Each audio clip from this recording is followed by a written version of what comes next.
नमो तस्स भगवतो अरहतो सम्मा सम्बुद्धस्स।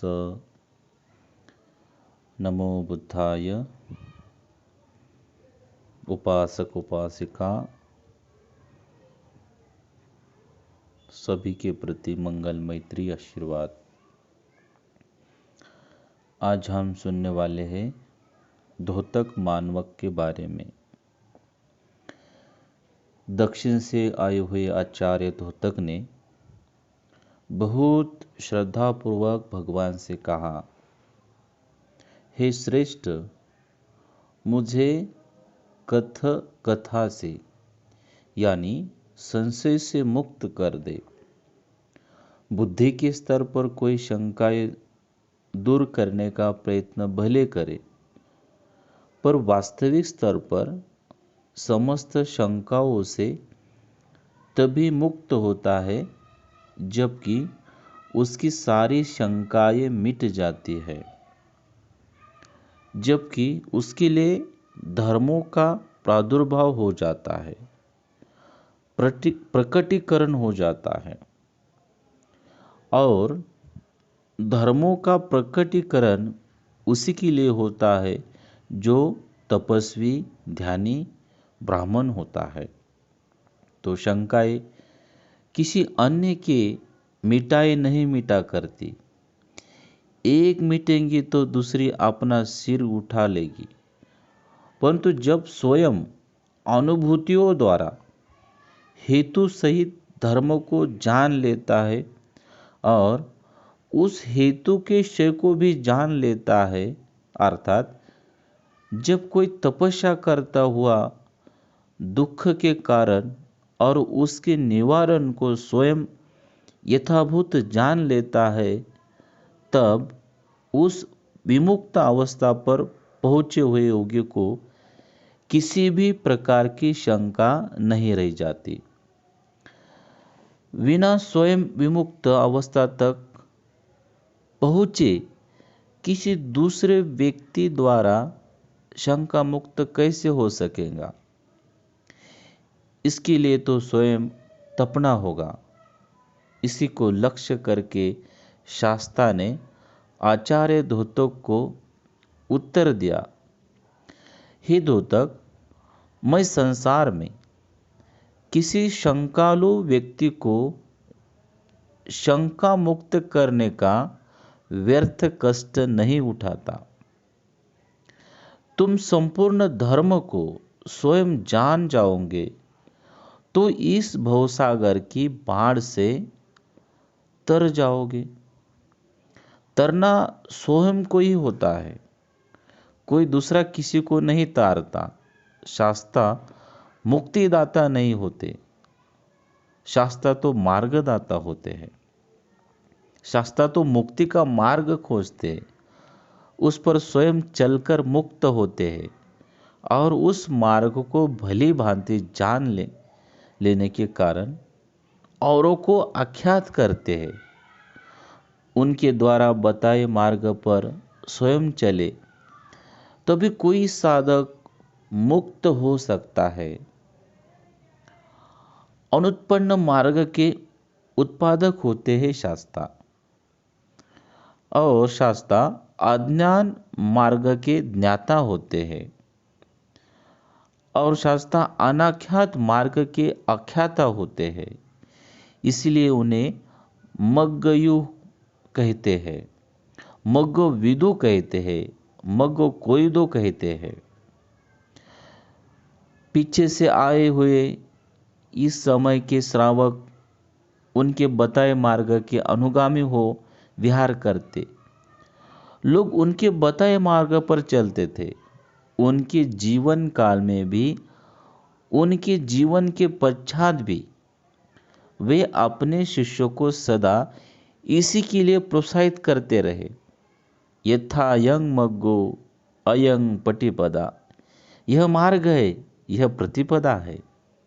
यथा पटिपन्नो अहं, जिस पर आरूढ़ होकर मैं अनुत्तरं ब्रह्मचर्यो गधं संयं अभियाय सच्चिकत्वा पवेदेसी।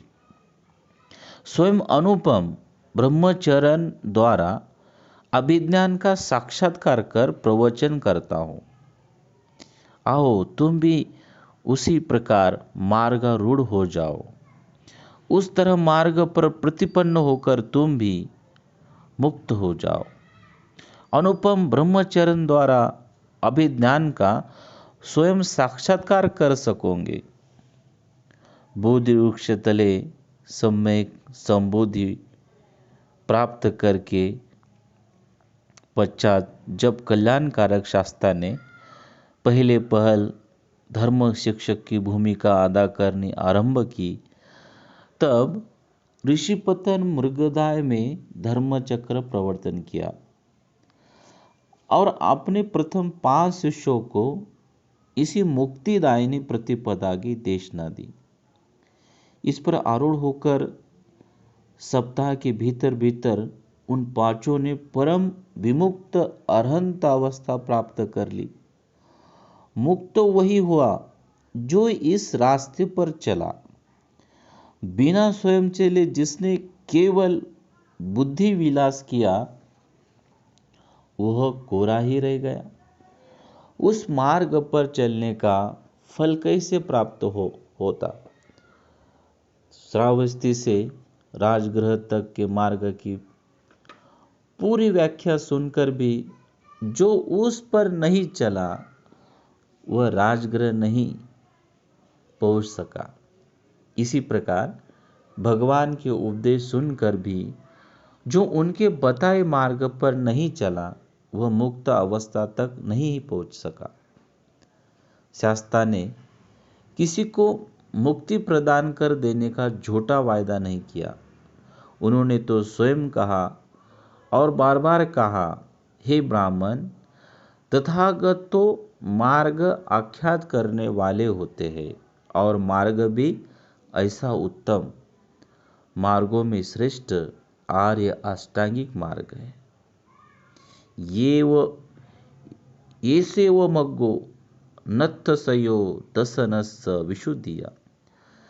सत्य दर्शन की विशुद्धि के लिए यही मार्ग है, दूसरा मार्ग नहीं है। भवमुक्त होने के लिए अन्य कोई उपाय नहीं है। एकायनो अयं भिक्खवे मग्गो, भिक्षु यही एकमात्र मार्ग है। इस पर आरूढ़ होकर तुम दुखों का अंत कर लो। इसी मार्ग पर चलकर शास्त्र ने आपने दुखों का अंत किया। अंततः औरों को भी इसी पर चलने की प्रेरणा देते रहे। शल्य सदृश दुख का निवारण करने के लिए परम ज्ञान प्राप्त करके ही, परम मुक्त अवस्था प्राप्त करके ही मैंने यह मार्ग आख्यात किया है। तथागत तो केवल मार्ग आख्यात कर देते हैं। अत्यंत करुणा चित्त से ऐसा कल्याणकारी मार्ग आख्यात कर देने पर कोई उस पर न चले तो उसका कल्याण कैसा होगा? तो यहाँ ब्राह्मण मैं क्या करूं? भगवान केवल कोई मान्यता स्थापित करके नहीं रह गए, जैसे कि रूपं वेदना संज्ञा संखारा विज्ञान, रूप वेदना संज्ञा संस्कार और विज्ञान नित्य ध्रुव शाश्वत अपरिवर्तनशील है। संसार के पंडित यानी समझदार लोग इस बात से सहमत नहीं रहेंगे। मैं भी कहता हूं कि ऐसा नहीं है, अर्थात वे ध्रुव नहीं है।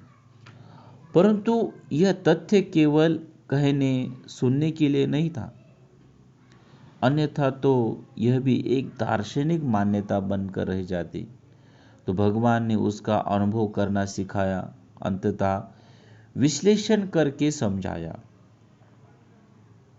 भिक्षुओं, तथागत के इस प्रकार कहने पर, उपदेश देने पर और इतना ही नहीं बल्कि आत्मनिरीक्षण की साधना द्वारा प्रज्ञापित करने पर, प्रस्थापित करने पर, उघाड़ कर दिखा देने पर, विभाजन करके दिखा देने पर, न जानता है न देखता है, यानी अनुभव करने का काम नहीं करता है, तो मैं ऐसे मूर्ख, पृथकजन, अंधे, चक्षुविहीन नहीं जानते हुए कि लोग नहीं देखते हुए के लिए, अर्थात अनुभव नहीं करते हुए के लिए क्या करूं? जैसे उदार भगवान की करुणापूर्ण असमर्थता प्रकट करते हैं, उनमें बड़ी करुणा थी। अंततः वे अपनी शिक्षा का मात्र उपदेश देकर नहीं रह गए, तथागत तथाकारी थे। उन्होंने स्वयं प्रयोगात्मक अनुभव किया था। अंततः आपने साधकों को केवल सैद्धांतिक उपदेश देना उनकी शिक्षा का उपदेश नहीं था, वे उसे अनुभव कर सकने की विद्या सिखाते थे। विषयों को खूब स्पष्ट करते हुए उसका विघटन, विभाजन, विश्लेषण, अनावरण कराना सिखाते थे। परंतु शास्त्र की इस शिक्षा को यदि कोई अनुभूतियों के स्तर पर जानाति पश्यति नहीं करता, अजानंतं अपसंतं ही रह जाता, तो केवल बुद्धि विलास ही करके रह जाता, तो शास्त्र उसके लिए क्या करते? तो उसे कंधे पर उठाकर परले पार तो नहीं पहुंच सकते, ऐसा किसी के लिए कोई नहीं कर सकता है। तो भगवान बुद्ध ने कहा कि तुम स्वयं अनुभूति कर लो, अनुभूति करके तुम्हारे मन की सब शंकाएं दूर होगी, अनुभूति करके तुम्हारे मन के सब भ्रम दूर हो जाएंगे। ऐसा भगवान बुद्ध ने धूतक मानव से कहा, और वो धर्म सुनकर उसके प्रज्ञा चक्षु खुल गए और फिर वो विमुक्ति की अवस्था तक पहुंच गया। तो आज इतना ही। भवतु सब मंगल।